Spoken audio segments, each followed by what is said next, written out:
Dhe ai kolegu më thotë shko, thotë ullu ti. Iki ule më afër, po mënyra tani si do i flisja, si do ja thoja që ti je bukur, je. Edhe gjithë rrugës këtë mendoja me vetën, si do t'i them tani. Sa po ja afrohemi qendrës ku ne do zbrisnim nga stacioni, kthehem edhe pyes, i them fal të bëj një pyetje. Tha po më thuj, gjithë rrugës nuk më kishte hedhur syt, vetëm shifte nga xhami. Thashun, ju jetoni aty të lagja sipër, ku bëja punën unë, po më tha mu, i thashë e çuditshme. Dhe i kthej shpinën unë, duke njoft kuriozitetin vrastar të femrave, të grave që vdesin nga kurioziteti.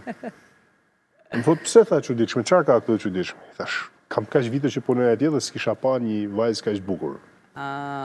Ajo pastaj aty si thush, ju bë qefi patjetër, filloi duke qesh, zbritëm poshtë nga autobusi, bëm një bisedë shkurtër, i kërkova numrin, nuk ma dha. I kërkova Instagramin, prap nuk ma dha. Ndërkohë tha ma jep, tha se do ta marr unë emrin, tha dhe do të shkruaj unë. Kalon një javë, kalon 2 javë, thash, gjë kështu. Dhe thash, okay, ndoshta do ta shoh një herë tjetër në autobus, që në fakt nuk i kisha pa gjithë ato vite dhe se i kisha takuar një herë. Kur pas 2 javësh më vjen një ftesë Instagramu dhe ishte Anxhi. Edhe aty ka lind gjithë kjo